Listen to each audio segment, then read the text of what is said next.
Hello दोस्तों, subscribe कीजिए doctor Ranjit Kumar Singh IAS channel को और साथ ही साथ बेल आइकन को भी दबाइए अपने आईएएस की प्रिपरेशन को द बेस्ट करने के लिए।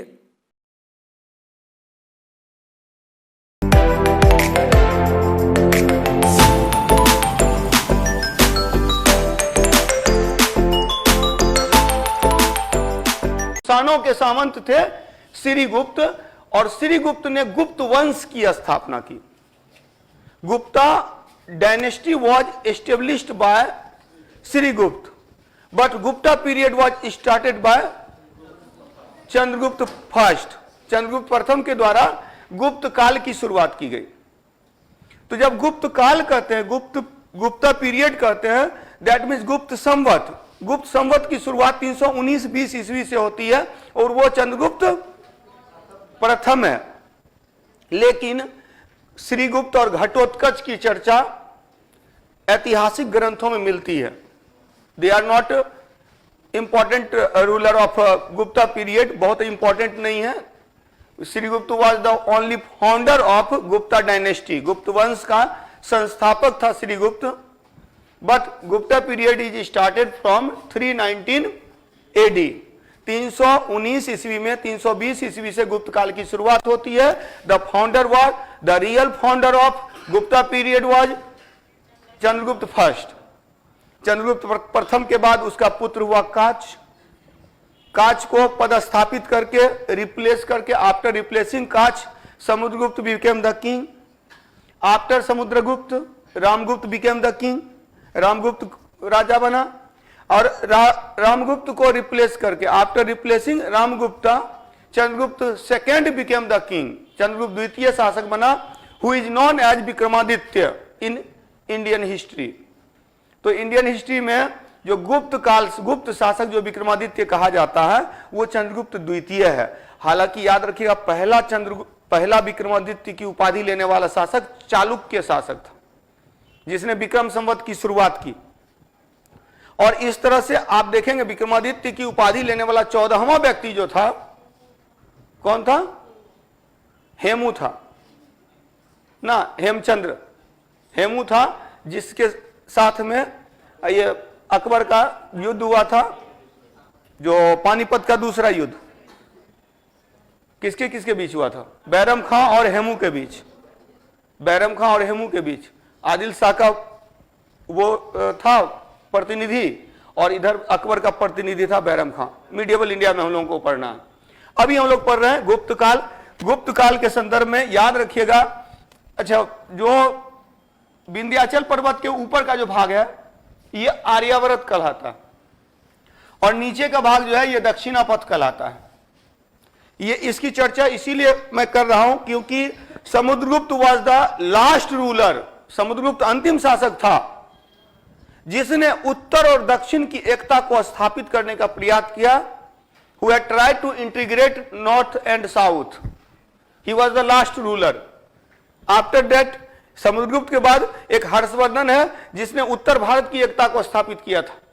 Who had integrated North India, but he didn't went to south because he was defeated by Pulakeshin second. Harshvardhan दक्षिण नहीं जा सका क्योंकि उसे पुलकेशिन द्वितीय ने पराजित किया था 630 ईस्वी में।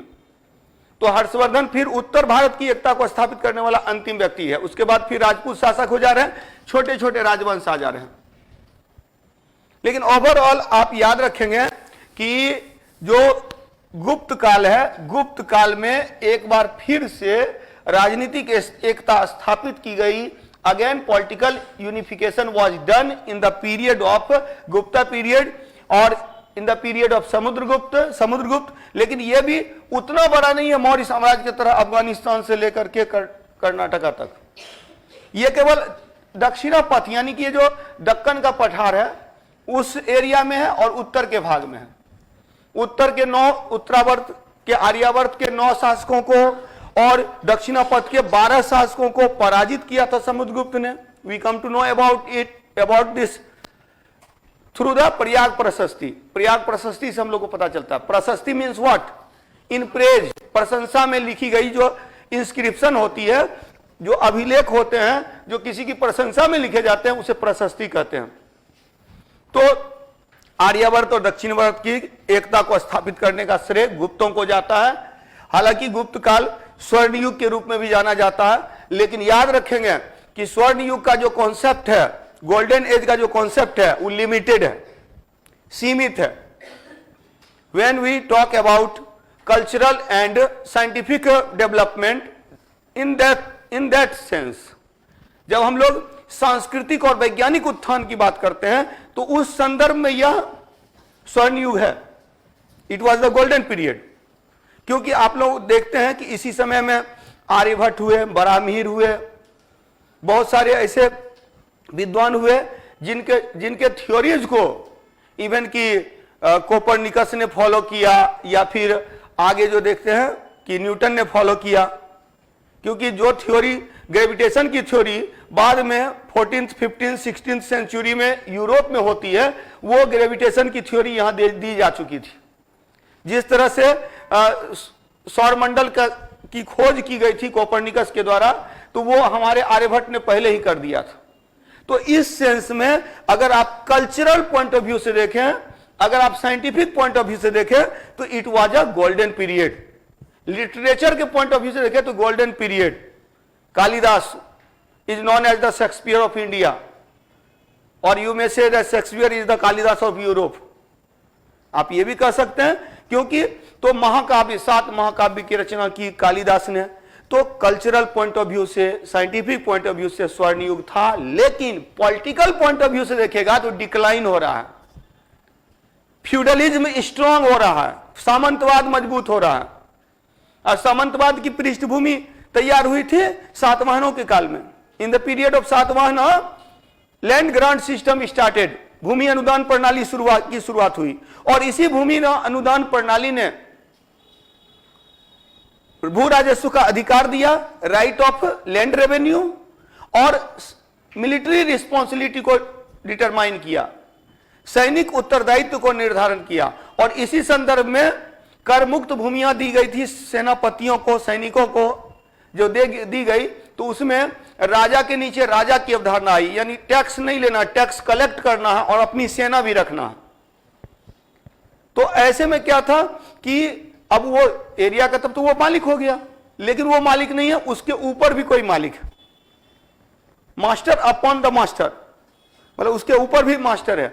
और यही कारण है, मैंने कहा था कि इस टाइम पीरियड में क्या है कि डिसेंट्रलाइजेशन होता है, विकेंद्रीकरण होती है, क्षेत्रीय शक्तियां शक्तिशाली होती हैं, सामंत शक्तिशाली होते हैं। सामंत इतने शक्तिशाली हो गए, feudal became powerful, so they were called king, वे राजा कहे गए।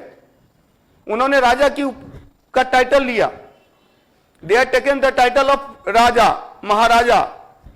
When titles of raja and maharaja were taken by the feudals, जब सामंतों के द्वारा राजा महाराजा की उपाधि ली गई, तो गुप्तों ने क्या किया, महाराजा धीराज की उपाधि ली, परम भट्टारक की उपाधि ली, परम भागवत की उपाधि ली। तो बड़ी बड़ी उपाधियां लेना यह भी बताता है कि डिसेंट्रलाइजेशन हो रहा है, सेंट्रल पावर कमजोर हो रही है। और हालांकि समुद्रगुप्त ने प्रयास किया, लेकिन फिर भी जो फ्यूडल सिस्टम है, फ्यूडलिज्म है, वो स्ट्रॉन्ग कंडीशन में है। तो यहां एक क्वेश्चन आता है कि सामंतवाद मजबूत स्थिति में कहां था, तो ये गुप्तों के समय में। लेकिन सामंतवाद की पृष्ठभूमि कहां तैयार हुई, तो सातवाहनों ने तैयार की। जब भूमि अनुदान प्रणाली शुरू हुई, land grant system was started. तो ना अब देखेंगे कि ये गुप्त काल में उत्तर जो है, उत्तर का जो भाग है, यानी हिमालय से लेकर के विंध्याचल तक का भाग, ये आर्यावर्त कहलाता है। इसके नीचे का भाग दक्षिणापथ कहलाता है। उत्तर दक्षिण की एकता को स्थापित।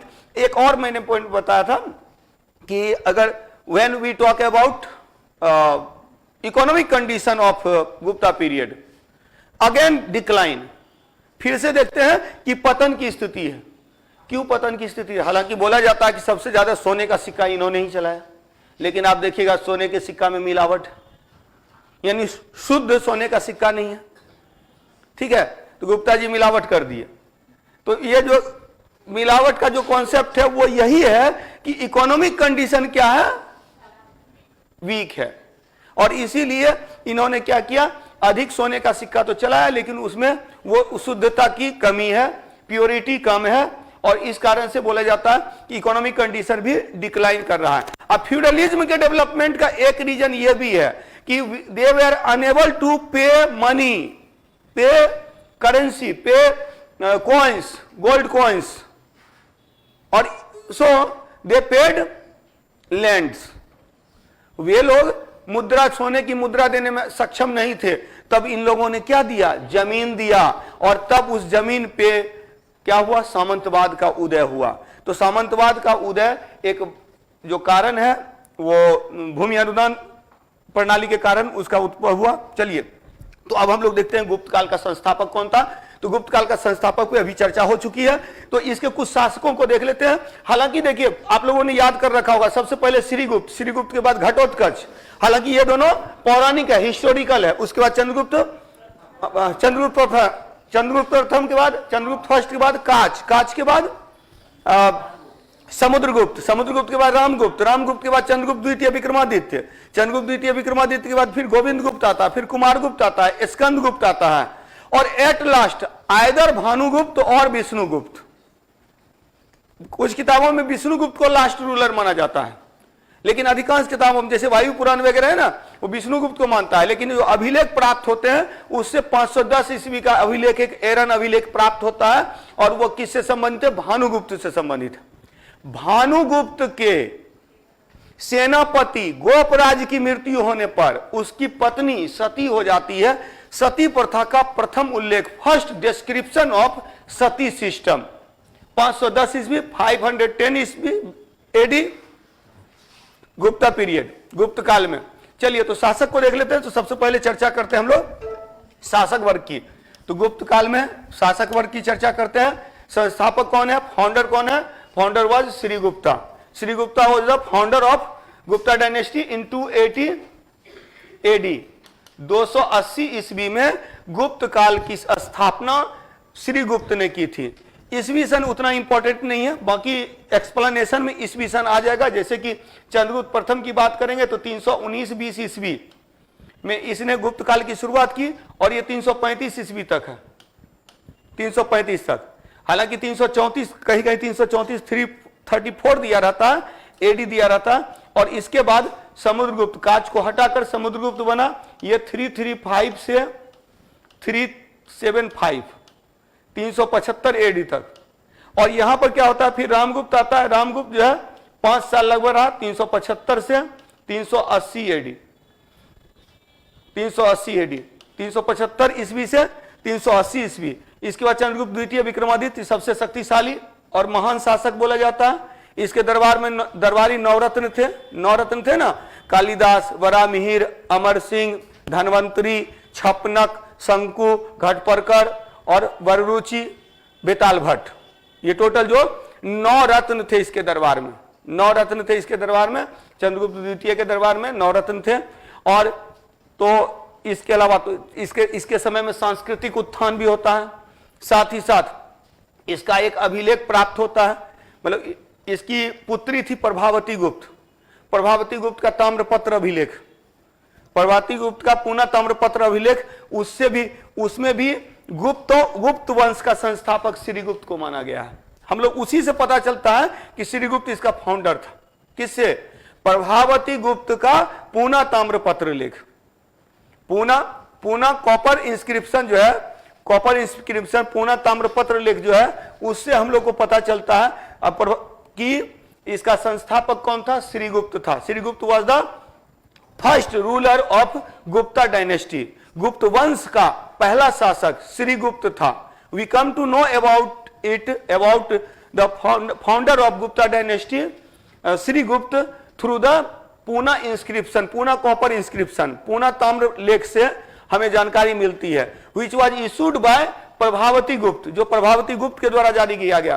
प्रभावती गुप्त was the daughter of Chandragupta second, Chandragupta द्वितीय की पुत्री थी। ठीक है, चंद्रगुप्त द्वितीय, इसका काल कितना है? 380 से 412, 412 तक। फिर उसके बाद गोविंद गुप्त आता है, और गोविंद गुप्त के बाद 415 में आ जाता है कुमारगुप्त आ जाता है। कुमारगुप्त के बाद स्कंदगुप्त, भानुगुप्त, विष्णुगुप्त। अब भानुगुप्त से रिलेटेड 510 ईस्वी का एक अभिलेख है, एरन अभिलेख, हम लोग के लिए इंपॉर्टेंट है, जो first inscription on sati system, sati प्रथा पर प्रथम अभिलेख, first inscriptional description of Sati system was given in the period of Bhanugupta when the military commander of Bhanugupta Goparaj died. जब गोपराज की मृत्यु हुई, his wife died with him, तो उसके साथ में वो जलकर राख हो गई, मर गई, और इसी को बोलते हैं सती प्रथा का प्रथम अभिलेखीय साक्ष्य, first inscriptional description of Sati system in the period of Bhanugupta, Bhanugupta के काल में। And last ruler were either Bhanugupta और विष्णुगुप्त, कोई एक ही रहेगा ऑप्शन में, दोनों ऑप्शन में नहीं रहेगा। ये सामान्य सा जनरल टाइप का क्वेश्चन है।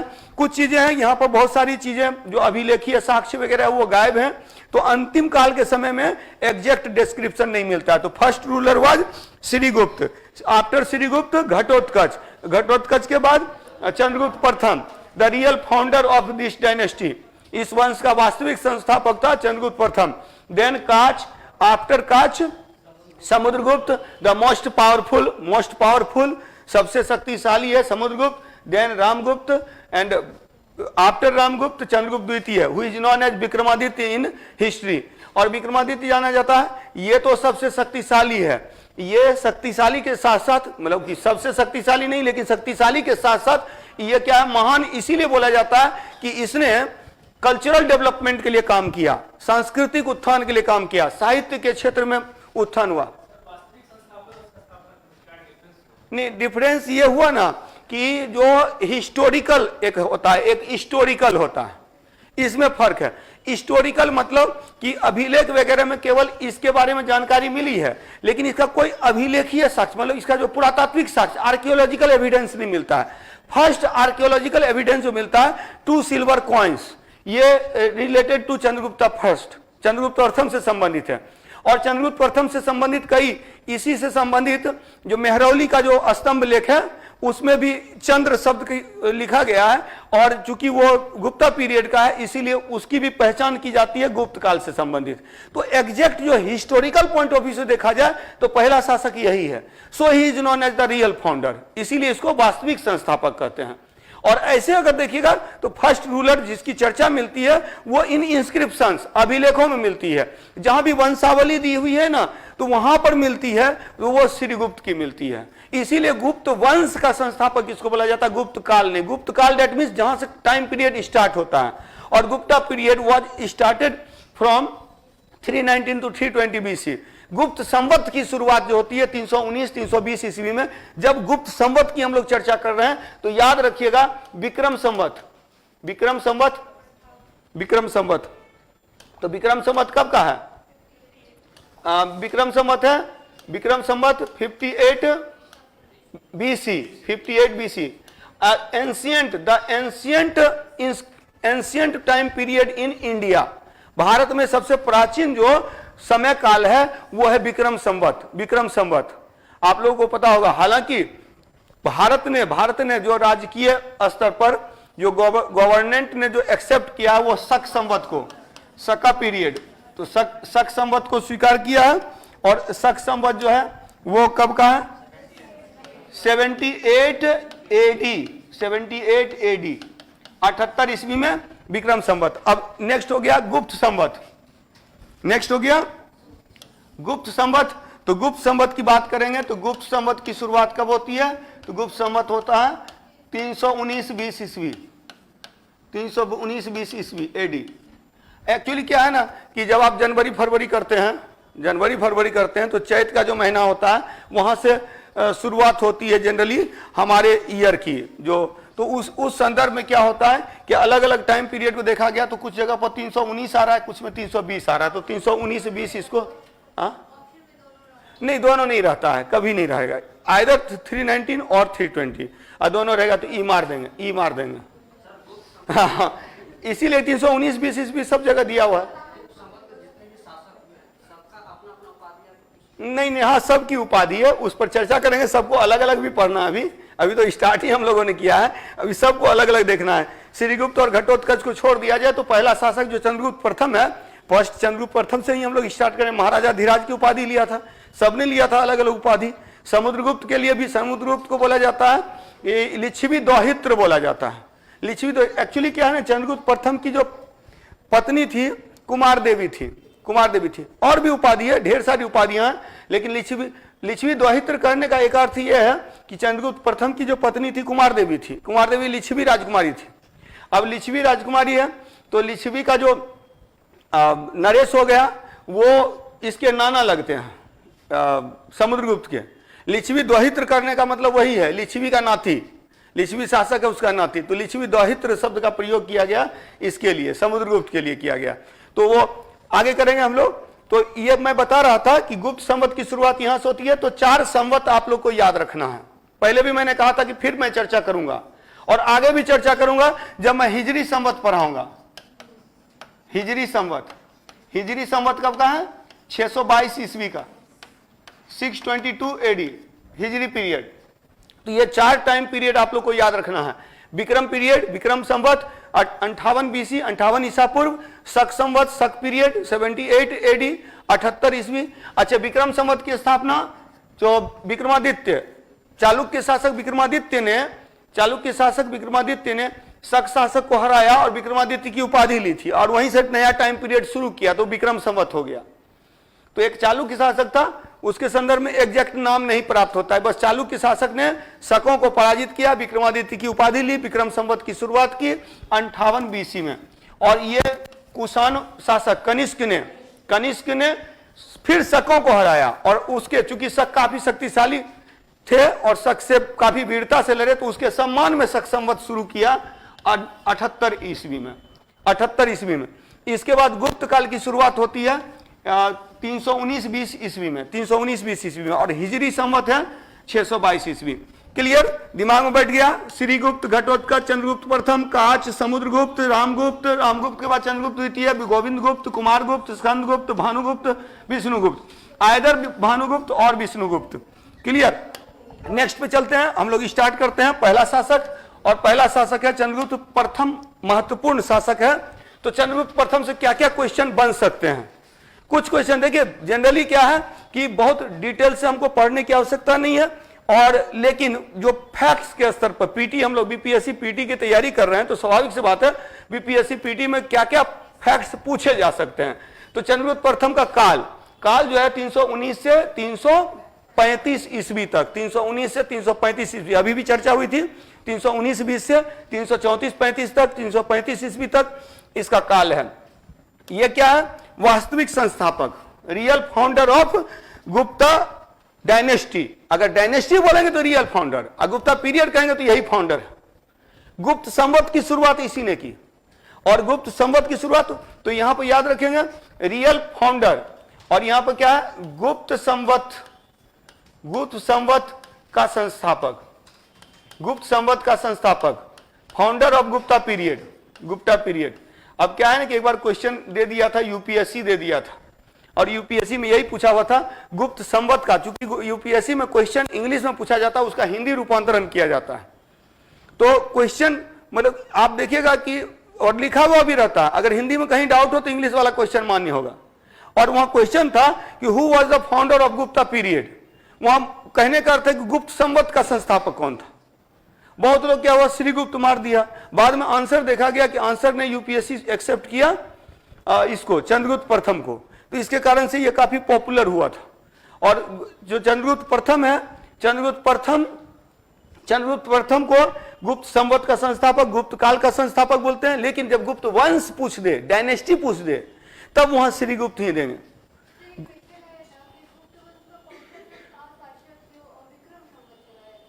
जो विक्रम संवत, विक्रमादित्य की उपाधि किसने लिया? चंद्रगुप्त द्वितीय ने, तो उसी ने चलाया। देखिए, जब भी ऐसा क्वेश्चन नहीं, गुप्त वंश का कौन सा शासक है जिसने विक्रम संवत चलाया, तो स्वाभाविक सी बात है जो भी कोई संवत चला रहा है तो उस तरह की उपाधि ले रहा है। विक्रमादित्य की उपाधि उसने लिया, तो विक्रम संवत उसी ने चलाया। कुछ चीजें कॉमन सेंस से बनती है, जरूरी नहीं है कि आपका पढ़ा हुआ रहेगा। और यही एक खासियत होती है सिविल सर्विस के लिए, सिविल सर्विस के स्टूडेंट के लिए। 8-10 क्वेश्चन तो मुझे लगता है कि मैं ऐसा बना देता हूं जो मैंने पढ़ नहीं रखा है, लेकिन वो एलिमिनेशन टाइप का जो आपकी आदत बनी रहती है, ये नहीं होगा, ये नहीं होगा, ये नहीं होगा, ये होगा, उस तरह से बन जाता है। तो उसको थोड़ा सा और लेकिन शुरू में जब भी बनाना चाहिए, जब भी आप एग्जाम देते हैं, फर्स्ट ऑफ ऑल बिना दिमाग लगाए, जो मूर्खिस्तान वाला जो नन्हे सम्राट में दिया रहता है कि दिमाग लगाना मना है, तो पहली बार जब आप क्वेश्चन 150 क्वेश्चन देख रहे हैं, फटाफट जो एकदम क्लिक कर रहा है उसको टिक करते चले जाइए। मतलब पहली बार में क्या होता है ना, और एक बार जो क्लिक कर गया उस पर विचार नहीं करना है, विचार कीजिएगा गड़बड़ हो जाएगा। एक बार में फटाफट देखते गए एग्जैक्ट। और उसमें क्या होता है कि कुछ बहुत ही इजी क्वेश्चन होते हैं, लेमन टाइप का क्वेश्चन होते हैं, और आप अगर एक एक करके बनाते जाइएगा, कलर करते जाइएगा, तो हो सकता है समय के अभाव में लास्ट में वो क्वेश्चन छूट न जाए जो बहुत इजी था। इसीलिए मेरा एक ही थ्योरी रहता था कि मैं जब भी पीटी का एग्जाम देता था, अब तो पास्ट टेंस हो गया, ठीक है, तो जब भी एग्जाम देता था तो समस्या मतलब कि मैं 10 से 15 मिनट में एक बार पूरे क्वेश्चन को देख जाता था, और जो बहुत इजी टाइप के 15-20 क्वेश्चन थे उसको टिक कर लेता था और उसको सबसे पहले कलर कर लेता था। मतलब ये छूटना नहीं चाहिए। और वही क्या होता है कि लास्ट में जब छूटता है तो बहुत तकलीफ होती है कि जान रहे थे लेकिन बनाए नहीं, छूट गया, नजर ही नहीं पड़ा। तो ये सारी चीजें हैं, तो यही कुछ कुछ चीजें हैं जिसको ध्यान रखिए। चूंकि निगेटिव मार्किंग है नहीं, तो मैं क्या करता था, उसके बाद जो नहीं आ रहा है पहले से दिमाग में बैठा लिया, उसके बाद फर्स्ट राउंड में बना लिया जो बहुत मोस्ट इजी है, सेकेंड राउंड में दिमाग में बैठा लिया कि या तो बी या तो सी, अगर बी मारेंगे तो सब बी ही, सी मारेंगे तो सी ही, मतलब जो मुझे नहीं आ रहा है उसको बी ही मारना है, जो नहीं आ रहा है सी ही। अब पहली बार जब ई ऑप्शन दिया था तो मैंने दिमाग में बैठा लिया कि मुझे ई ही मारना है।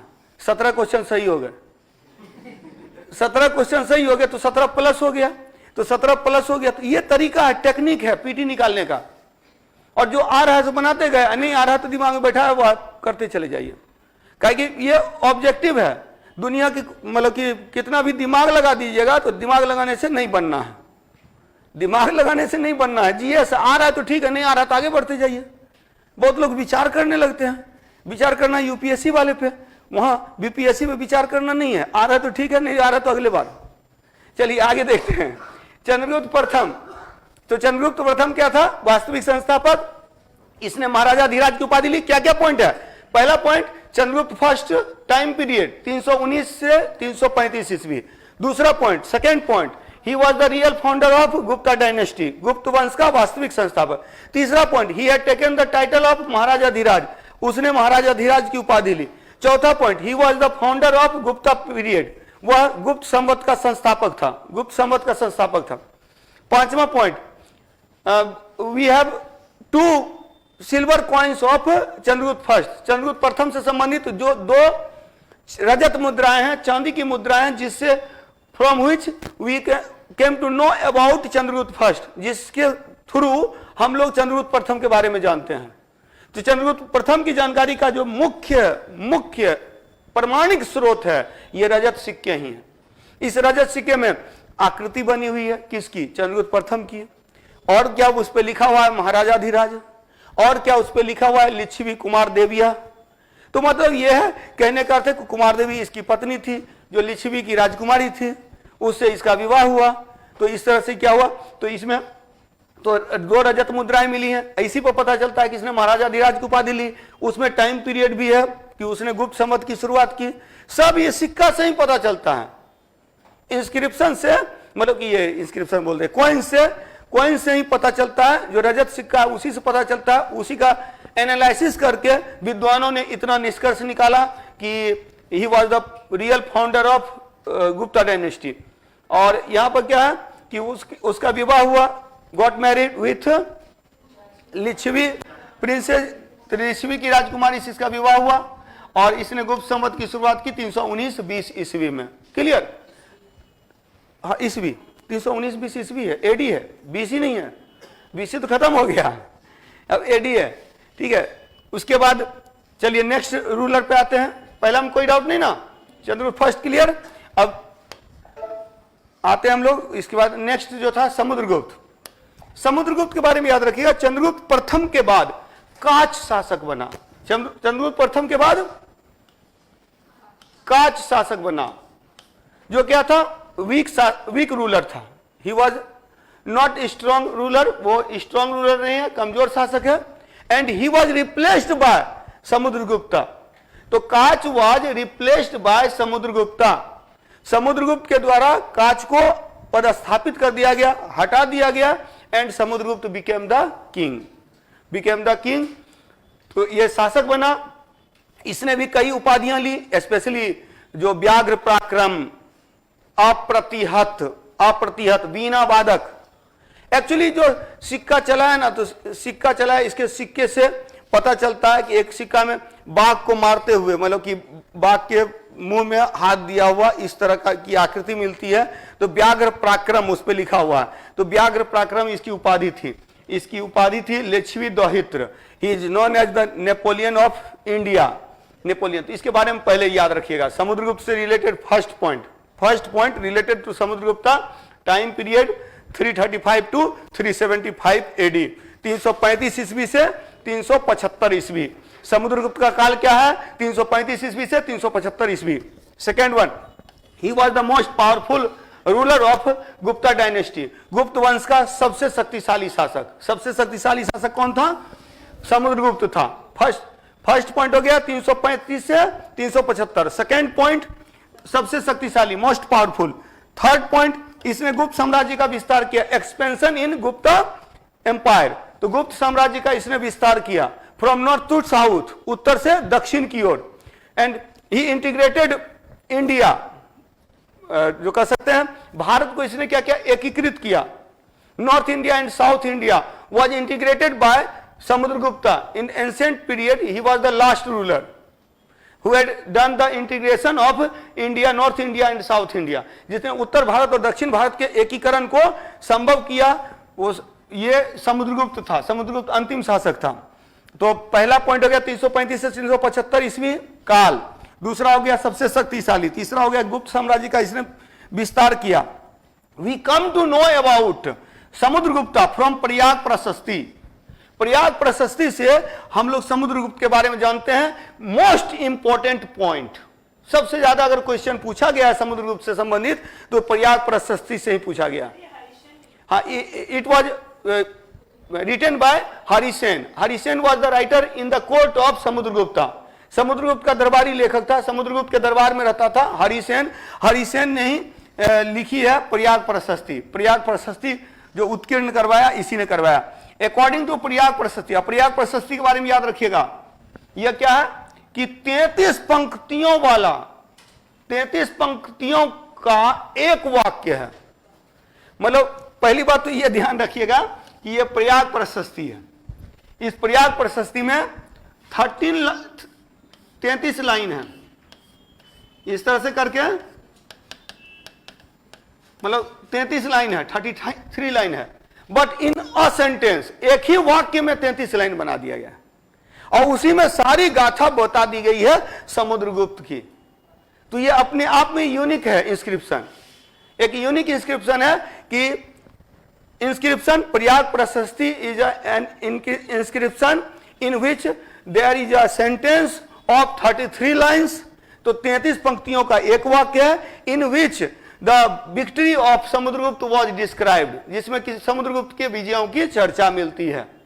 तो इट वॉज प्रयाग प्रशस्ति। ये प्रयाग प्रशस्ति था, रिटन बाय हरिसेन। हरिसेन के द्वारा लिखा गया। अकॉर्डिंग टू दिस प्रशस्ति, इस प्रशस्ति के अनुसार Samudragupta won the 9 rulers of 9 states of Aryavarta and 12 states of Dakshinapatha. तो दक्षिणापथ के 12 शासकों को, 12 rulers of Dakshinapatha and 9 rulers of Aryavarta वे are defeated by Samudragupta. Samudragupta के द्वारा आर्यावर्त के 9 शासकों को और दक्षिणावर्त के 12 शासकों को पराजित किया गया। शासकों को पराजित किया।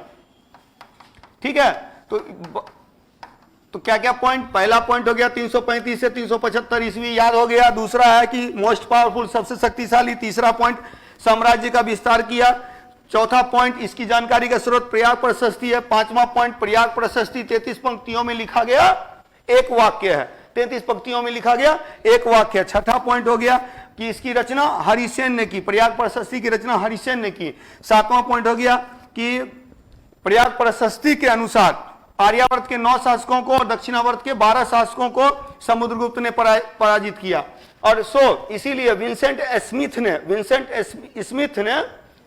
स्मिथ ने समुद्रगुप्त को भारत का नेपोलियन कहा।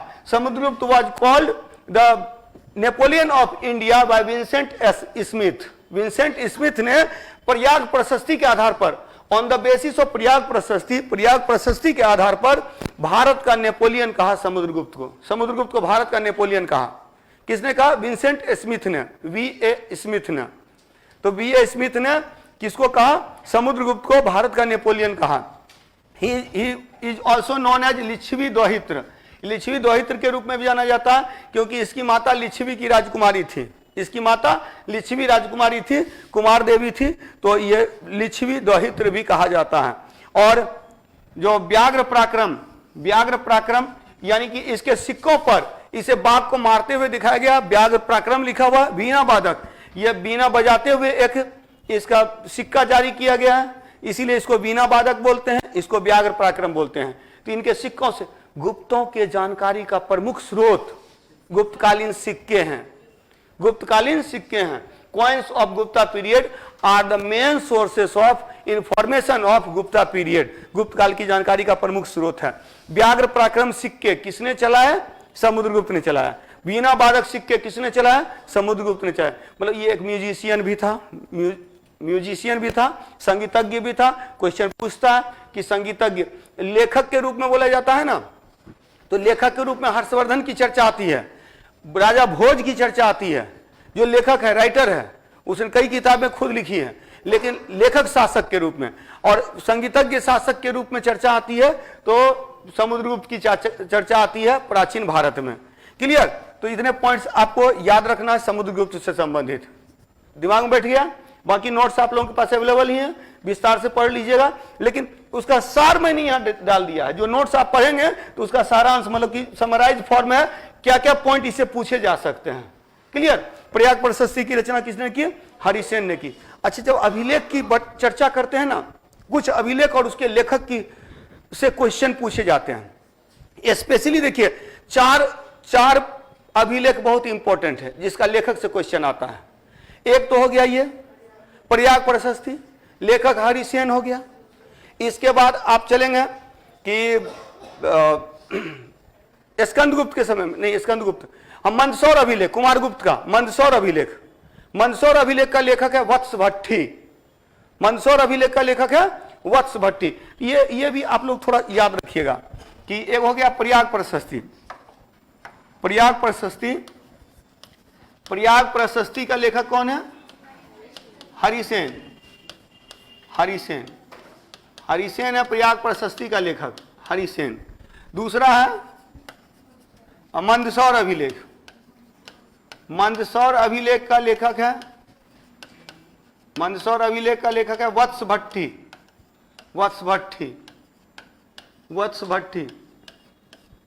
भट्टी है। इसके बाद एक इंस्क्रिप्शन है एहोल अभिलेख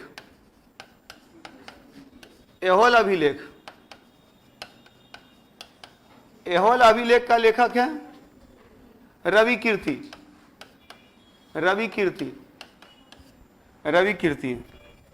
एक और इंस्क्रिप्शन है क्या, धोई ने लिखा है। धोई की रचना, धोई के द्वारा एक अभिलेख जारी किया था जो विजय सेन से संबंधित है। ये सेन वंश के शासक विजय सेन से संबंधित है। देवपाड़ा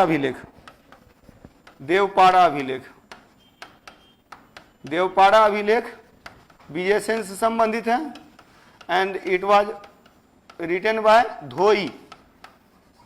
धोई के द्वारा लिखी गई। धोई, ये चार आप लोग याद रखेंगे, इंस्क्रिप्शंस एंड राइटर। ठीक है, तो ये देवपाड़ा इंस्क्रिप्शन बाय धोई, तो ये चार अभिलेख याद रखेगा। प्रयाग प्रशस्ति हरिसेन, मंदसौर अभिलेख वत्स भट्टी, एहोल अभिलेख रवि कीर्ति और देवपाड़ा अभिलेख धोई। प्रयाग प्रशस्ति रिलेटेड टू समुद्रगुप्त से संबंधित है प्रयाग प्रशस्ति। मंदसौर इंस्क्रिप्शन से रिलेटेड टू कुमारगुप्त से संबंधित है मंदसौर अभिलेख। Aihole inscription is related to Pulakeshin first and Harshavardhan, Pulakeshin द्वितीय ना, पुलकेशिन सेकेंड एंड हर्षवर्धन। तो पुलकेशिन द्वितीय और हर्षवर्धन से संबंधित है। Devpara inscription is related to Vijay Sen, Sen ruler of Bengal, Bengal के सेन वंश का शासक था, सेन डायनेस्टी का शासक था। अच्छा, एक चीज और याद रखिएगा, ये जो मैंने लिखा है ना, ये क्रम में भी है, क्रोनोलॉजी में भी है। सबसे पहले समुद्रगुप्त का टाइम है, उसके बाद कुमारगुप्त का टाइम है, फिर आता है पुलकेशिन द्वितीय और फिर विजय सेन आता है। ये क्रम में भी है। कहे राजपूत शासक है, पाल वंश के बाद सेन वंश आया, तो ये क्रम में भी है। एक क्वेश्चन ये भी दे सकता है कि 4 दे देगा, चारों बोलेगा कि इसको क्रम में सजाइए, कि सबसे पहले कौन सा है, सबसे बाद में कौन सा है। आजकल इस तरह के क्वेश्चंस की संख्या जो है बढ़ने लगी है, तो ये भी याद रखिएगा। और टाइम पीरियड के अकॉर्डिंग तो इस तरह से। चलिए नेक्स्ट पे चलें, इसको हटा दें। चलिए तो आगे करते हैं हम लोग। समुद्रगुप्त के बाद शासक बना कौन?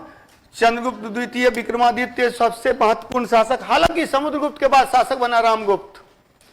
We come to know about Chandragupta second. Chandragupta द्वितीय के बारे में हम लोग जानते हैं, किससे जानते हैं? तो देवी चंद्रगुप्तम पुस्तक से। एक तो देवी चंद्रगुप्त पुस्तक से, दूसरा उदयगिरी गुहालेख, उदयगिरी केव inscription, Udayagiri cave inscription and the book Devi Chandraguptam are the main sources of information of Chandragupta II, who is known as Vikramaditya in history, जो इतिहास में विक्रमादित्य के नाम से जाना जाता है। Time period was 380 AD to 412 AD, 380 से 412 ईस्वी है। ये सबसे ज्यादा पॉपुलर है किसके लिए? कि इसे विक्रमादित्य कहा जाता है। और इसके दरबार में नवरत्न थे, 9 दरबारी विद्वान थे नवरत्न। और इसी के समय में फाहियान भारत आया था, जिसने भारत को ब्राह्मणों का देश कहा था। तो मध्य देश को, मध्य भारत को, यानी उत्तर भारत को, ये जो है मध्य देश को ब्राह्मणों का देश कहा था, ब्राह्मणों का देश कहा था। अब इसी पर डाउट होता है, कुछ लोग इसी आधार पर बोलते हैं कि गुप्त शासक जो होंगे वो ब्राह्मण होंगे। और हालांकि अधिकांश जो ग्रंथ वगैरह है वो इनको वैश्य सिद्ध करते हैं, गुप्तों को वैश्य सिद्ध करते हैं। आज भी गुप्ता जी है ना वैश्य क्लास से, तो उस आधार पर गुप्तों को वैश्य अधिकांश लोग मानते हैं। हालांकि कुछ इंस्क्रिप्शन है जो इसको ब्राह्मण सिद्ध करता है, जैसे कि प्रभावती गुप्त का जो विवाह हुआ था वो वाकाटक नरेश से हुआ था। चंद्रगुप्त द्वितीय की पुत्री थी प्रभावती गुप्त, प्रभावती गुप्त का विवाह वाकाटक वंश के शासक किससे हुआ था? तो रुद्रसेन है, इसे है रुद्रसेन नहीं, वहां पर याद रखेंगे वाकाटक शासक से हुआ। और वाकाटक जो थे वो ब्राह्मण थे, वाकाटक शासक जो थे वो ब्राह्मण थे। तो ब्राह्मणों से पुत्री का विवाह हो रहा है, तो इसी कारण से क्या है, वो रुद्रसिंह तृतीय शायद है, तृतीय, हाँ रुद्रसेन द्वितीय है ना, दिया हुआ है मटेरियल में ना, हाँ मटेरियल में दिया हुआ है। रुद्रसेन द्वितीय जो है वो प्रभावती गुप्त का हस्बैंड है। प्रभावती गुप्त मैरिड विथ रुद्रसेन द्वितीय, और रुद्रसेन द्वितीय वाज द वाकाटक रूलर, और Prabhavati Gupta was the daughter of Chandragupta द्वितीय। चंद्रगुप्त द्वितीय की पुत्री थी प्रभावती गुप्त, चंद्रगुप्त द्वितीय की पुत्री थी Prabhavati Gupta was the daughter of Chandragupta second. और प्रभावती गुप्त का है पूना ताम्रपत्र लेख, पूना ताम्रलेख, copper inscription of Poona copper inscription. This is the main source of information of Prabhavati Gupta and the Gupta rulers. गुप्त शासक की वंशावली दी गई है पूना ताम्रपत्र लेख में। और प्रभावती गुप्त का विवाह हुआ था वाकाटक नरेश से। अब वाकाटक कहाँ थे? वाकाटक विंध्याचल वाले क्षेत्र में। यानी आप अगर इंडिया का मैप अगर आपके दिमाग में हो, तो याद रखेंगे कि जो वाकाटक है, वाकाटक का जो एरिया है वो एरिया, यानी गुप्तों का एरिया इधर है, स्पेशली मध्य प्रदेश वाला एरिया, मध्य प्रदेश और बिहार वाला एरिया। और यहां पर है वाकाटक, यहां है वाकाटक इस साइड में वाकाटक। बाद में हम लोग देखें, हाँ नहीं, चालुक्य का देखिए, चालुक्य जो है ना ये गुजरात से लेकर आंध्र प्रदेश तक ये पूरा चालुक्य है। चालुक्य का बहुत है, अनहिलवाड़ के चालुक्य हैं, फिर उसके बाद कल्याणी के चालुक्य हैं, कल्याणी के चालुक्य बाद वातापी के चालुक्य हैं, वेंगी के चालुक्य हैं। तो ये पूरा जो है ना गुजरात से लेकर के आंध्र प्रदेश, कर्नाटक और आंध्र प्रदेश तक ये चालुक्य हैं। चालुक्यों की 4 शाखाएं थी, तो उस पर हम लोग बाद में करेंगे। और मेन जो शाखा है, जो सबसे पुरानी शाखा है, वो गुजरात वाला एरिया में। चालुक्य शासक गुजरात में ही ना हुए। पुलकेशिन भी तो चालुक्य शासक था, गुजरात का था ना, गुजरात का था, जिसने की क्या किया था 600 नहीं वो पुलकेशिन गुजरात का नहीं है, वो है आपका यहाँ का दक्षिण भारत का है, दक्षिण भारत का है, जिसने कि 630 ईस्वी में पराजित किया। उस पर बाद में चर्चा करेंगे। तो ये है आपका तो वाकाटक। अब बाद में देखिएगा कि इसी में क्या हुआ है ना कि यहाँ मौखरी आए, मौखरी कहाँ पे आए, तो मौखरी कन्नौज क्षेत्र में आए, कन्नौज यानी यूपी, उत्तरी यूपी, मौखरी। और मौखरी यहाँ है, और यहाँ थानेश्वर में पुष्यभूति आए, पुष्यभूति। जब गुप्तों का पतन होता है ना, तो ये प्रमुख वंश उत्तरगुप्त शासक, वाकाटक, यहाँ वल्लभी में मैत्रक और यहाँ गौड़, ये कुछ प्रमुख शासक पोस्ट गुप्ता पीरियड में देखते हैं। गुप्त काल का जब अंत होता है, और इन्हीं सब में सबसे शक्तिशाली हुआ था पुष्यभूति। पुष्यभूति का प्रभाकर वर्धन था, उस पर हम लोग बाद में चर्चा करेंगे। अभी हम लोग कर रहे हैं गुप्त काल कर रहे हैं। गुप्त काल में पहला शासक कौन था? श्रीगुप्त। फिर कौन था? घटोत्कच के बाद काच के बाद समुद्रगुप्त के बाद रामगुप्त के बाद चंद्रगुप्त द्वितीय। अच्छा, चंद्रगुप्त द्वितीय का काल कितना से कितना है? 380 से 312। अच्छा 412, 380 से 412 ईस्वी तक इसका काल है। इसकी जानकारी का स्रोत देवी चंद्रगुप्तम पुस्तक का लेखक है कौन? जिसने लिखा था वो पहली पुस्तक है मुद्रा राक्षस, विशाख दत्त। तो विशाख दत्त की 2 प्रमुख पुस्तक है, विशाख दत्त की 2 प्रमुख पुस्तक है, एक है मुद्रा राक्षस, दूसरा देवी चंद्रगुप्तम। तो इससे पता चलता है कि विशाख दत्त किसके दरबार में था? चंद्रगुप्त द्वितीय विक्रमादित्य के, मतलब कहने का तो इसी काल में, गुप्त काल में है, गुप्त काल में विशाख दत्त। तो विशाख दत्त की पुस्तक देवी चंद्रगुप्तम से हमें जानकारी मिलती है चंद्रगुप्त द्वितीय के बारे में। क्या जानकारी मिलती है पता है? एक कहानी है इसमें। कहानी यह है कि जब समुद्रगुप्त की मृत्यु हो गई तो रामगुप्त शासक बना। रामगुप्त बहुत ताकतवर नहीं था, उसकी एक खूबसूरत पत्नी थी ध्रुव स्वामिनी, उसकी या उसी को ध्रुव देवी भी कहते हैं। बहुत खूबसूरत पत्नी थी। अब खूबसूरत थी तो उसकी खूबसूरती की चर्चा बड़ी हो रही थी। तो एक शख्स शासक था, उसको वो पसंद आ गई। अब पसंद आ गई तो उसमें है कि उसने अटैक किया, और जब अटैक किया तो कमजोर था, भाग गया पत्नी को छोड़ के। तो पत्नी को छोड़ के भाग गया तो उसने भी वो भी पत्नी को उठा के लेके चला गया। तो जब शख्स शासक ये जो है चंद्रगुप्त द्वितीय को बर्दाश्त नहीं हुआ कि भाभी को लेके चला गया। अब इसने क्या किया? नारी का भेष बनाया। नारी का भेष बना के चूंकि शख्स शासक के पास गया, और बोला जाता है कि शख्स शासक की हत्या कर दी और ध्रुव देवी को मुक्त करा के लाया। अब चूंकि मैं मुक्त करा के लाया तो स्वाभाविक सी बात है, भैया कमजोर थे, भैया को भगा दिया, भाभी से ही विवाह कर लिया, उसी से जो ध्रुव देवी से विवाह कर लिया, और तब जो है सो ये शासक बना। तो ये कहानी जो है देवी चंद्रगुप्तम पुस्तक में है। देवी चंद्रगुप्तम पुस्तक में देवी चंद्रगुप्तम से चंद्रगुप्त द्वितीय के बारे में जानकारी प्राप्त होती है। ठीक है। और एक है उदयगिरी अभिलेख, उदयगिरी इंस्क्रिप्शन है। उदयगिरी इंस्क्रिप्शन से हमें इसके विजय अभियानों की चर्चा मिलती है। उदयगिरी इंस्क्रिप्शन से विजय अभियानों की चर्चा मिलती है। किसके विजय अभियानों की चर्चा मिलती है? चंद्रगुप्त द्वितीय के। जैसे प्रयाग प्रशस्ति से समुद्रगुप्त के विजय अभियानों की चर्चा मिलती है। We come to know that victory of Samudragupta from Prayag Prasasti and came to know the victory of Chandragupta from Udayagiri inscriptions. Udayagiri inscription से हमें जानकारी मिलती है किनके बारे में? चंद्रगुप्त द्वितीय के विजय अभियानों की। इसने उपाधि ली। अब शक शासक को हराया तो साकारी की उपाधि ली। साकारी की उपाधि ली, शक शासक को पराजित किया, जो देवी चंद्रगुप्तम की कहानी के अनुसार। तो Shak ruler was defeated by Chandragupta Dvitiya, and Chandragupta Dvitiya taken the title of Sakari, and he had started the Vikram period again, and so he is known as Vikramaditya. तो विक्रमादित्य की उपाधि ली, विक्रम संवत की शुरुआत की। तो 2 टाइटल इसके लिए important है, 2 टाइटल। हालांकि महाराजा धीराज, परम भट्टारक, ये सब जो पहले से चला आ रहा था। अच्छा, परम भट्टारक की उपाधि लेने वाला जो पहला शासक था ना, वो आपका समुद्रगुप्त था। लेकिन ये सब उपाधियां, महाराजा धीराज की उपाधियां, परम भट्टारक की उपाधियां, ये परम भागवत की उपाधियां, ये लगभग सब ले लेते थे। हाँ, ये है कि पहला महाराजा धीराज किसने लिया था, तो वो था चंद्रगुप्त प्रथम। तो इसीलिए डाउट मत कीजिएगा, इसको सकारी भी बोला जाता है, इसको भी सक्रादित्य बोला जाता है। लेकिन सक्रादित्य के रूप में जो पॉपुलर था वो स्कंदगुप्त था, सक्रादित्य के रूप। लेकिन इसको भी सक्रादित्य बोला जाता है, इसको भी सकारी बोला जाता है। लेकिन जिस रूप में ये पॉपुलर अधिक है तो उसमें ये है विक्रमादित्य। जैसे कि कुमारगुप्त फेमस है महेंद्रादित्य के रूप में, महेंद्रादित्य के रूप में। तो ये कुछ चीजें हैं जहां पर कि वो पॉपुलर है, तो उसको ध्यान में रखना है।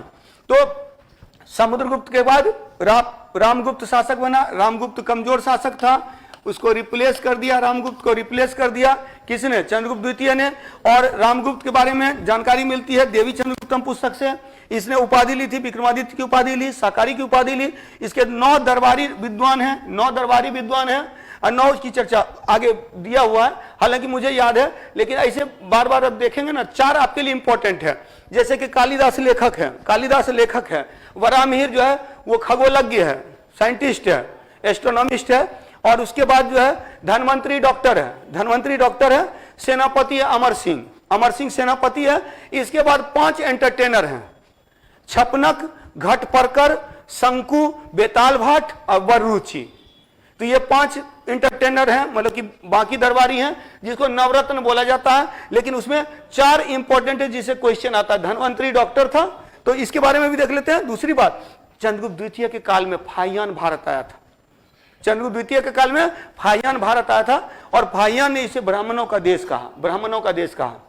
जो हम लोग ऑफलाइन क्लास में यहाँ जो भी ऑब्जेक्टिव कर रहे हैं, तो ऑब्जेक्टिव में फिर जो छूटा हुआ जो पॉइंट है वो भी हम लोग कर ले रहे हैं। दूसरी बात, जो क्लास में ले रहा हूं, इस क्लास के बाद अगर आप पढ़ना चाहें कोई किताब, तो मैं बार बार बोलता हूं घटना चक्र वाले जो क्वेश्चन बैंक है वो मेरे साथ साथ देखते जाइए। तो क्या हो जाएगा, जो छूटा हुआ जो क्वेश्चन बैंक के जो क्वेश्चन हैं वो क्लियर हो जाएंगे। यहां से चैप्टर क्लियर होगा कि चैप्टर क्या कर रहा है, उसके बाद वहां से क्वेश्चन क्लियर हो जाएगा, क्वेश्चन नहीं छूटेगा। आगे देखते हैं, ये क्लियर। तो क्या क्या पॉइंट था एक बार फिर से फटाफट कर लेते हैं। चंद्रगुप्त द्वितीय का काल क्या है, 380 से 412 ईस्वी। दूसरा कि इसकी जानकारी का स्रोत देवी चंद्रगुप्तम, जो किसके द्वारा लिखा गया, विशाखदत्त के द्वारा लिखा गया। इसके विजय अभियानों की चर्चा उदयगिरी अभिलेख से मिलती है। इसकी उपाधि क्या क्या है, विक्रमादित्य और साकारी। इसके 9 दरबारी विद्वान है जिसे नवरत्न कहा गया।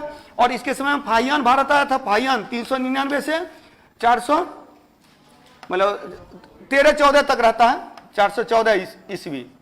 तो लगभग 15 साल तक रहा था, 15 साल तक। तो ये फाहियान भारत आया था, फाहियान भारत आया था। फाहियान ने ब्राह्मणों का देश कहा था, मध्य देश को ब्राह्मणों का देश कहा था। एक पॉइंट और मैंने अभी बताया था, प्रभावती गुप्त का पूर्ण ताम्र पत्र, उससे भी हमें चंद्रगुप्त द्वितीय के बारे में हम जानकारी मिलती है। और प्रभावती गुप्त का विवाह हुआ था वाकाटक शासक रुद्रसेन द्वितीय से। तो ये एक पॉइंट याद रखेंगे। और वाकाटक शासक जो थे ब्राह्मण शासक थे, वाकाटक। अब मैप में भी मैंने दिखा दिया था कि कहां पर अवस्थित है। चलिए आगे हम लोग करते हैं। रुद्रसेन रहता, कहेंगे रुद्रसिंह द्वितीय, रुद्रसिंह द्वितीय। चलिए, दरबारी 9 रत्न, इसको दिमाग में बैठा लीजिए। पहला कौन है, कालिदास जो है, ये कौन है, लेखक हैं कालिदास, राइटर। इनकी 7 पुस्तकें हैं, 7 पुस्तकें ना, अभिज्ञान शाकुंतलम, मेघदूतम, फिर कुमार संभवम, रघुवंशम, फिर ऋतु संहारम। ऋतु संहारम के बाद मालविकाग्निमित्रम, मालविकाग्निमित्रम। और एक बच गया, एक और बचा, रघुवंशम हो गया, अभिज्ञान शाकुंतलम। अच्छा, 7 पुस्तक आ जाएगा, वो लिखूंगा तो आ जाता है। कालिदास लेखक है। वराहमिहिर कौन है, खगोलज्ञ है, खगोलज्ञ है। वराहमिहिर की सबसे फेमस पुस्तक है पंचसिद्धांतिका, पंचसिद्धांतिका, पंचसिद्धांतिका इसकी सबसे फेमस बुक है। धनवंतरी कौन है, चिकित्सक है, चिकित्सक है, डॉक्टर है। अमर सिंह कौन है, तो सेनापति है, सेनापति है। ये 4 से क्वेश्चन पूछे जाते हैं कि कौन है। बाकी बेताल भट्ट, छपनक, शंकु, वररुचि, घटपरकर। बेताल भट्ट, छपनक, शंकु, घटपरकर, वररुचि। पता अच्छी अच्छी चीजें जनरली देखिएगा कि याद करने में दिक्कत होती है, लेकिन गंदी गंदी चीजें ज्यादा याद रहती हैं। नहीं, एक्चुअली क्या हुआ ना, मैं इसीलिए बोल रहा हूं कि हाँ, गंदी बातें देखिएगा ज्यादा समय तक लॉन्ग लास्टिंग होता है। तो हुआ ये कि दिल्ली में एक स्टूडेंट हम लोग के साथ में पढ़ती थी, एक लड़की थी, तो उसको फैक्ट बड़ी याद रहता था। तो पूछते थे कि वंदना बताओ कि कैसे याद करती हो इतना सारा चीज़। तो बोले क्या कि नहीं बता सकते हैं। तो क्यों? तो बहुत गंदा गंदा ट्रिक है। तो मतलब कहने का अर्थ है कि वो मैंने दिमाग में बैठा लिया, मतलब मैंने बना लिया, मैं दूसरे को नहीं बता सकती हूँ। तो ऐसा क्या होता है कि अब ट्रिक अपना ही काम आता है, दूसरे का ट्रिक काम नहीं आता है। इसलिए दूसरे का ट्रिक पढ़िएगा तो एन वक्त एग्जाम में भूलने की संभावना रहेगी। तो ट्रिक अपना बनाइए, इसी का फर्स्ट लेटर सबका ये करके और जोड़ करके कुछ ट्रिक बना लीजिए। वो अपना ट्रिक बना हुआ रहेगा तो ज़्यादा समय तक, मुझे तो याद ही हो गया, पढ़ाते पढ़ाते याद हो गया। जिस समय मैं खुद तैयारी करता था, यानी कि खुद के लिए तैयारी करता था, उसमें इतने फैक्ट याद नहीं थे और उस समय एग्जाम आराम से निकल जाता था। और जब पढ़ाने लगा तो ज़्यादा फैक्ट्स याद हो गए। इसी बीच में 1 नंबर से एक बार पीटी छूट गया था। तो नहीं, उसका कारण ये था ओवर कॉन्फिडेंस। लगता था कि यार क्या दिक्कत है, बीपीएससी है ना, जाएंगे बैठेंगे हो जाएगा। और उसी समय मैं अपने इतिहास मुख्य परीक्षा की एक किताब तैयार कर रहा था, शिवांगन पब्लिकेशन से तैयार किया था, इतिहास मुख्य परीक्षा की एक किताब तैयार किया था। तो अभी अब अपना पब्लिकेशन से इधर से निकलेगा, या हो सकता है केबीसी नैनो से निकल सकता है। तो वो क्वेश्चन आंसर फॉर्मेट में, ठीक है। तो अब जैसे कि सिलेक्शन के बाद अब थोड़ा सा टैग लग जाने के बाद लोग वैल्यू ज़्यादा देने लगते हैं। ये भी समस्या है। वो बहुत ईमानदारी से भी पढ़ाइए ना, तब आपके पास कोई टैग नहीं है तो लोगों को थोड़ा डाउट लगता है।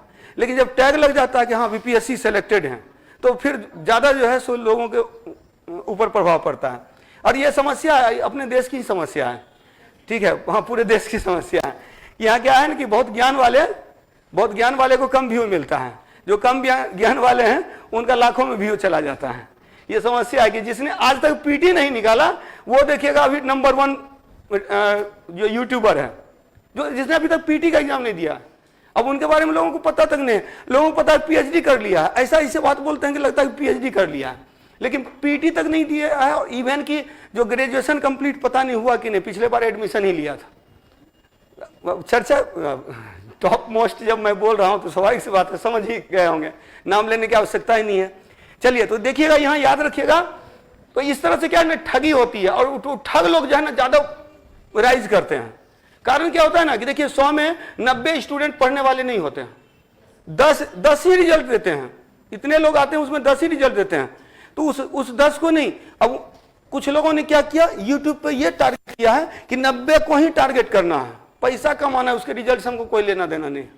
तो अब उन लोगों को मजा आ रहा है, लोग एंजॉय कर रहे हैं, लेकिन रिजल्ट नहीं हो रहा है। तो ये बहुत बड़ी बात है। चलिए, तो हम लोगों ने देखा गुप्त शासक में सबसे पहले श्रीगुप्त के बाद घटोत्कच के बाद चंद्रगुप्त प्रथम के बाद रामगुप्त के बाद समुद्रगुप्त के बाद नहीं, काच के बाद समुद्रगुप्त। अच्छा, सबसे पहले श्रीगुप्त के बाद घटोत्कच के बाद चंद्रगुप्त प्रथम के बाद काच के बाद समुद्रगुप्त के बाद रामगुप्त के बाद चंद्रगुप्त द्वितीय, और चंद्रगुप्त द्वितीय के बाद गोविंदगुप्त के बाद फिर कुमारगुप्त के बाद स्कंदगुप्त आपके लिए इंपॉर्टेंट है। स्कंदगुप्त के बाद भानुगुप्त और विष्णुगुप्त, इतना रखना है। फाउंडर है गुप्त वंश का श्रीगुप्त, गुप्त काल का संस्थापक चंद्रगुप्त प्रथम, अंतिम शासक आइदर भानुगुप्त और विष्णुगुप्त, कोई एक रहेगा, ठीक है। और एरन अभिलेख सती प्रथा का साक्ष्य किससे संबंधित है, भानुगुप्त संबंधित है। भानुगुप्त की का सेनापति गोपराज की मृत्यु होने पर उसकी पत्नी सती हो गई। चलिए, अब दरबारी नवरत्न में इतने लोग हैं, इसको हाँ नहीं, विक्रम बेताल की जो कहानी है ना, वो विक्रमादित्य जो है वो चालुक्य शासक है। हाँ, उसी से संबंधित सिंहासन 32 एक है, जो विक्रमादित्य षष्ठ है ना। जब चालुक्य शासक पढ़ेंगे ना तो उसमें विक्रमादित्य षष्ठ है। तो उसका जो दरबारी लेखक था, एक तो था वो बिलहन था, जिसने विक्रमांक देवचरित पुस्तक की रचना की थी। इसके अलावा उसी के समय में सिंहासन 32 एक पुस्तक लिखी गई थी, यानी राजपूत काल जो है ना, एक चीज देखिएगा, फिर अगेन डिक्लाइन होता है पावर का, पॉलिटिकल जो है डिक्लाइन का पीरियड है, राजनीतिक रूप से पतन का काल है, लेकिन उस समय सांस्कृतिक उत्थान का काल है, राजपूत काल। और राजपूत काल में सबसे ज्यादा जो पुस्तकें लिखी गई हैं आप देखेंगे राजपूत काल में ही लिखी गई हैं सबसे ज्यादा पुस्तकें। तो उसी में जो है बहुत सारी पुस्तकें हैं, तो राजपूत शासक पढ़ेंगे तो वहां पढ़ेंगे, वो पूर्व मध्यकाल से संबंधित है। इसके बाद अगला सेक्शन वही आएगा, नेक्स्ट पे हम लोग आते हैं। तो ये हो गया आपका नवरत्न में, नवरत्न हो गया। अब इसके बाद कुमारगुप्त पे आते हैं। कुमारगुप्त से संबंधित क्या क्या पॉइंट आपके लिए इंपॉर्टेंट है? एक तो कुमारगुप्त से संबंधित है, कुमारगुप्त की जानकारी का प्रमुख स्रोत क्या है? मंदसौर अभिलेख। हालांकि याद रखिएगा सबसे ज्यादा अभिलेख जारी करने का श्रेय इसी को जाता है। गुप्त शासकों में सबसे ज्यादा अभिलेख इसी ने जारी किया था। इसी से संबंधित भीतरी अभिलेख में भी इसकी जानकारी मिलती है, मंदसौर अभिलेख में भी इसकी जानकारी मिलती है, ग्वालियर अभिलेख में इसकी जानकारी मिलती है। इसकी जानकारी के बहुत सारे स्रोत हैं, लेकिन most popular inscription was Mandsaur inscription. सबसे जो प्रसिद्ध अभिलेख है वो मंदसौर अभिलेख है, which was written by Vatsa भट्टी, जो वत्स भट्टी के द्वारा लिखा गया है। वत्स भट्टी के द्वारा लिखा गया है मंदसौर अभिलेख, मंदसौर अभिलेख। टेस्ट चालू कर दिया है ना आप लोगों ने? हाँ हाँ, टेस्ट चालू कर दीजिए, या जो भी अगर स्टार्ट होती है टेस्ट तो टेस्ट चालू कर दीजिए। और अब यहाँ जो आप लोगों को जो एक प्लेटफॉर्म मिला है जिसमें सिलेक्टेड लोग आप लोगों की क्लास ले रहे हैं, सारे के सारे सिलेक्टेड लोग हैं, वो क्लास ले रहे हैं, या आइदर आप इंटरव्यूअर तक जो इंटरव्यू तक जो जा रहे हैं वो आपकी क्लास ले रहे हैं।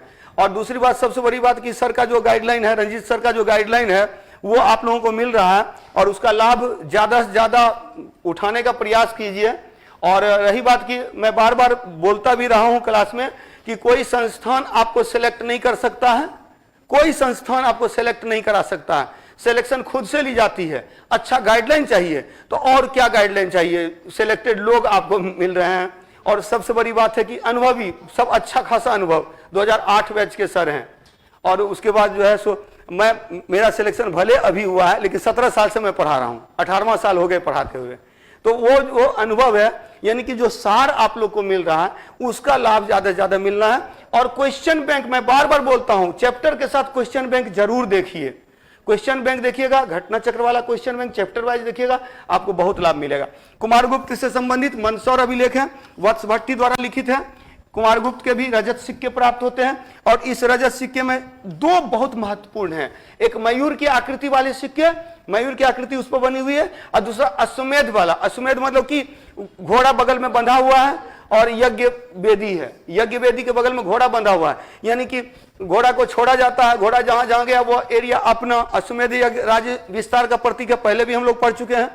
तो कुमारगुप्त से रिलेटेड पहली बात तो मंदसौर अभिलेख है, Mandsaur inscription is related to Kumaragupta, it was written by Vatsa Bhatti. रजत सिक्के, तो silver coins, we have some silver coins from Kumaragupta. और कुमारगुप्त से ही संबंधित ग्वालियर अभिलेख भी है, एक ग्वालियर इंस्क्रिप्शन भी है, ग्वालियर अभिलेख भी जो है कुमारगुप्त से संबंधित है।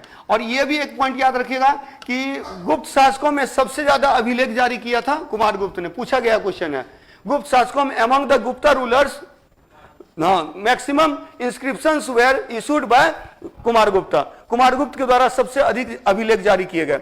इसकी उपाधि टाइटल वाज महेंद्रादित्य, लेकिन ऐसी बात नहीं कि केवल महेंद्रादित्य था, परम भट्टारक भी है, महाराजा धीराज भी है। यानी जो उपाधियां पहले गुप्त शासकों ने लिया वो भी इसने लिया, उसके साथ एक उपाधि लिया महेंद्रादित्य, महेंद्रादित्य। तो कंफ्यूज मत कीजिएगा, जहां देखिएगा कि नहीं सर ने तो बताया कि यही उपाधि इनके द्वारा लिखी है, जबकि बाकी के द्वारा भी उपाधियां ली गई हैं।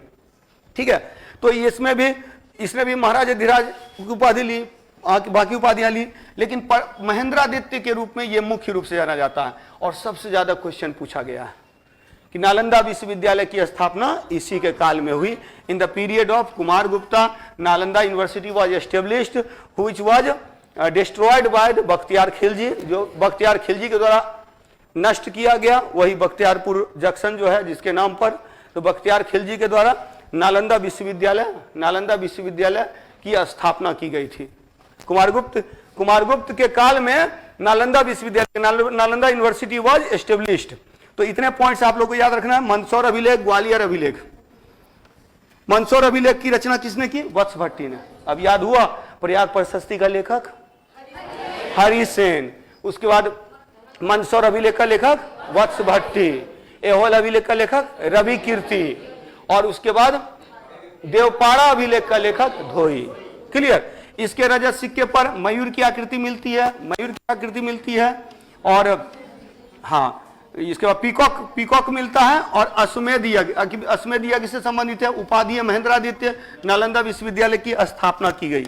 नेक्स्ट पे आते हैं हम लोग। अगला स्कंदगुप्त। स्कंदगुप्त कुमारगुप्त के बाद जो शासक हुआ स्कंदगुप्त काफी पॉपुलर है। इसने हुणों को पराजित किया था। हुण विदेशी आक्रमणकारी थे, बहुत बार पूछा हुआ क्वेश्चन। इससे भी रिलेटेड अभिलेख है, दो अभिलेख सबसे ज्यादा है, एक तो भीतरी अभिलेख, दूसरा जूनागढ़ अभिलेख। जूनागढ़ अभिलेख और भीतरी अभिलेख, ये दो अभिलेख इससे संबंधित अभिलेख है। जूनागढ़ अभिलेख में सुदर्शन झील की चर्चा मिलती है, और सुदर्शन झील की मरम्मती एट लास्ट इसके समय में भी हुई थी। Sudarshan lake was repaired in the period of Skandagupta. Skandagupta के समय में सुदर्शन झील की मरम्मती करवाई गई थी, और मरम्मती किसने करवाया था? चक्रपालित ने, पर्णदत्त के पुत्र चक्रपालित ने। Parnadatta was the governor of Saurashtra. Saurashtra का गवर्नर पर्णदत्त था। पर्णदत्त के पुत्र चक्रपालित ने सुदर्शन झील की मरम्मती करवाया था, और इसके पास से एक दूत मंडल गया था। कहां? चीनी सम्राट जो है चीनी संघ सम्राट के दरबार में गया था। इसने हुणों के आक्रमण को विफल किया। तो स्कंदगुप्त से इतने इंपॉर्टेंट पॉइंट हैं।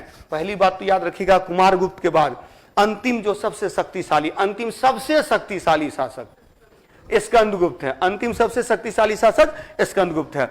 इससे संबंधित प्रमुख अभिलेख है कहोम अभिलेख, और अच्छा ये थोड़ा गड़बड़ हो गया, देखिएगा एक चीज याद रखिएगा, ये गड़बड़ हो गया है। प्रमुख अभिलेख की जब बात करेंगे ना, प्रमुख अभिलेख में भीतरी अभिलेख,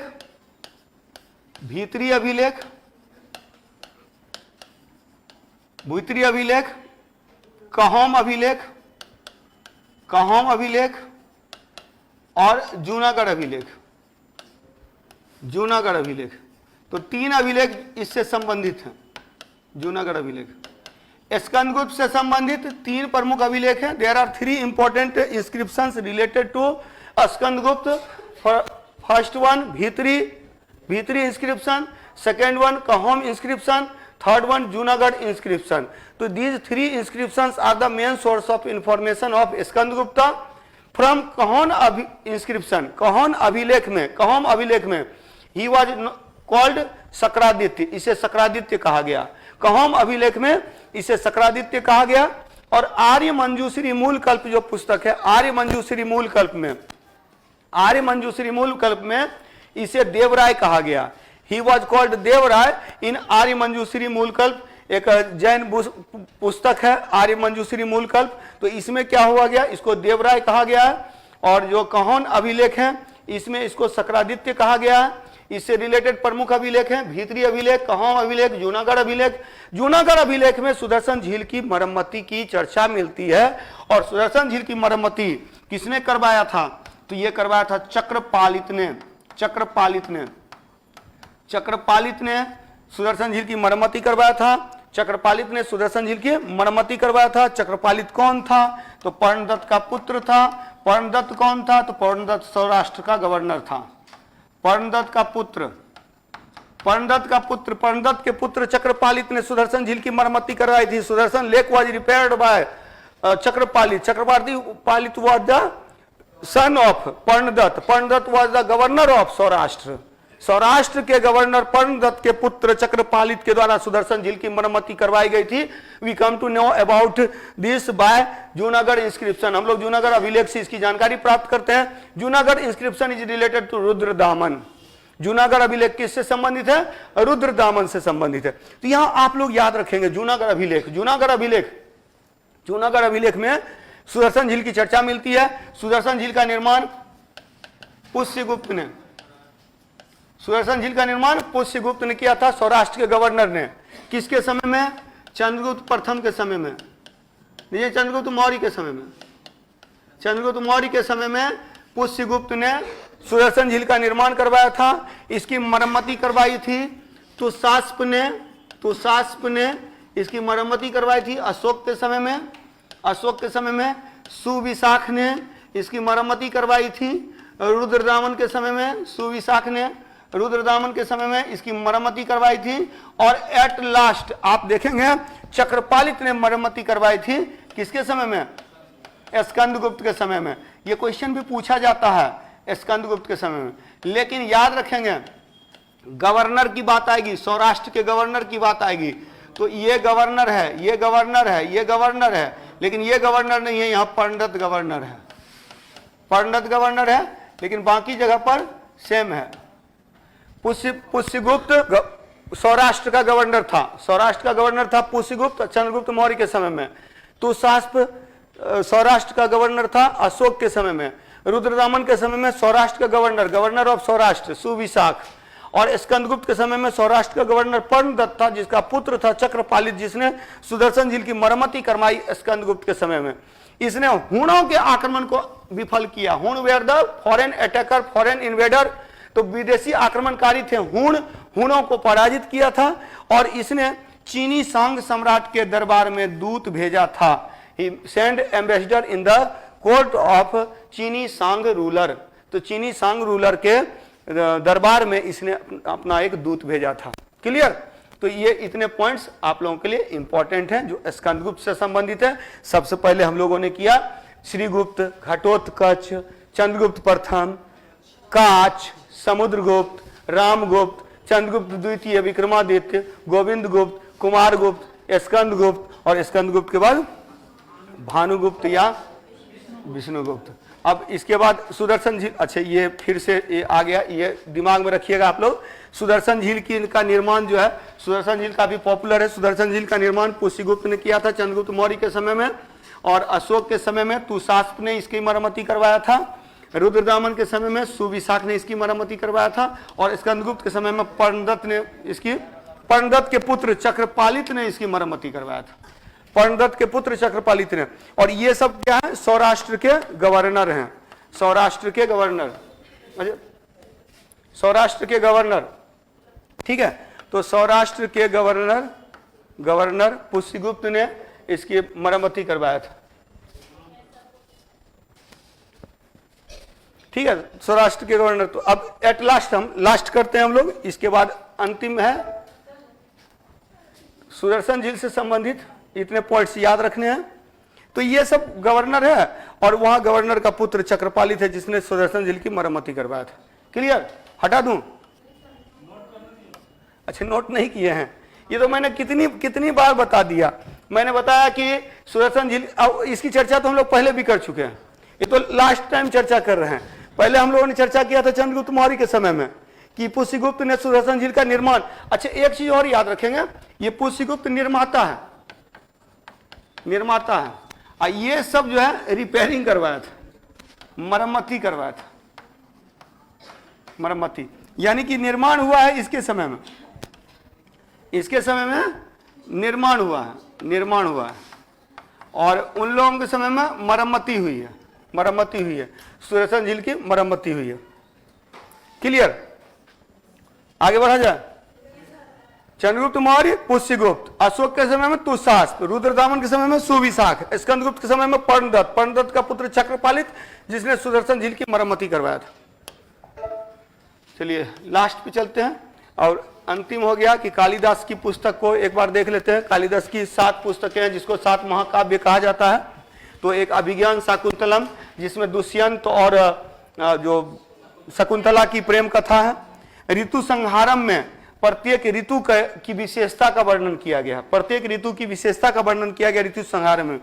मेघदूतम में मतलब कि प्रेमिका अपने प्रेमी को मेघ को दूत बना करके जो पत्र लिखती है, तो ये मेघदूतम में वर्णन है।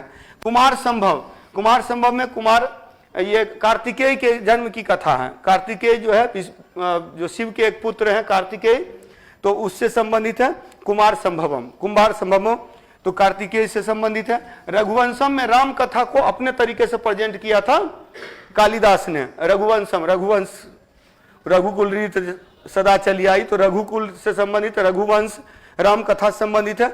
मालविका अग्निमित्र में मालविका और अग्निमित्र की प्रेम कथा है, और अग्निमित्र शुंग वंश का शासक है, शुंग वंश का शासक है। अब विक्रमोर्वशीय में विक्रमादित्य और उर्वशी की प्रेम कथा है। विक्रमादित्य यही चंद्रगुप्त द्वितीय विक्रमादित्य, तो विक्रमोर्वशीयम। तो 7 पुस्तकें हैं जो कालिदास की पुस्तकें हैं, जिसको 7 महाकाव्य भी बोला जाता है। कालिदास को भारत का शेक्सपियर भी कहा जाता है। Kalidasa is known as the Shakespeare of India. तो कालिदास को भारत का शेक्सपियर भी कहा जाता है। और ये चंद्रगुप्त द्वितीय के नवरत्न में एक थे, नवरत्न में एक थे, चंद्रगुप्त द्वितीय के नवरत्न में एक थे। तो सबसे पहली पुस्तक अभिज्ञान शाकुंतलम में शकुंतला और जो ये किसका दुष्यंत और शकुंतला की प्रेम कथा है। और उसी का पुत्र हुआ था भरत, जिसके नाम पर भारतवर्ष नाम पड़ा है। वो खूब कहानी आप लोगों ने पढ़ा होगा, वो अंगूठी भुला गई थी, उसके बाद उसको छोड़ दिया था और वो एक मछली खा गई। उसके बाद में उसको पता चला, तो जब गया जंगल जाता है तो देखता है कि एक बालक शेर से लड़ रहा है, तो वही था भरत, उसी के नाम पर भारतवर्ष नाम पड़ा है। तो वो सब कहानी जो है अभिज्ञान शाकुंतलम की ही कथा, अभिज्ञान शाकुंतलम की कथा।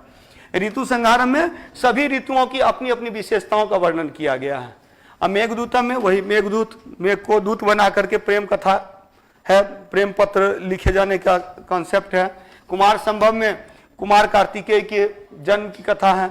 रघुवंशम में राम कथा है। मालविका अग्निमित्र में मालविका और अग्निमित्र पुष्य ये शुंग वंश का शासक था अग्निमित्र। अब विक्रमोर्वशीय में विक्रमादित्य और उर्वशी की प्रेम कथा है। तो ये आज जो है हम लोगों ने गुप्त काल खत्म किया। नेक्स्ट में गुप्तोत्तर नेक्स्ट क्लास में हम लोग देख लेंगे। और गुप्तोत्तर के बाद जो है सो एंशिएंट इंडिया खत्म हो जाएगा। लास्ट सेक्शन एक सेक्शन बचा हुआ है, चूंकि टेस्ट भी प्रैक्टिस भी बाकी है, तो प्रैक्टिस साथ में हो जाएगी और उसके बाद हम लोग इसको खत्म कर देंगे।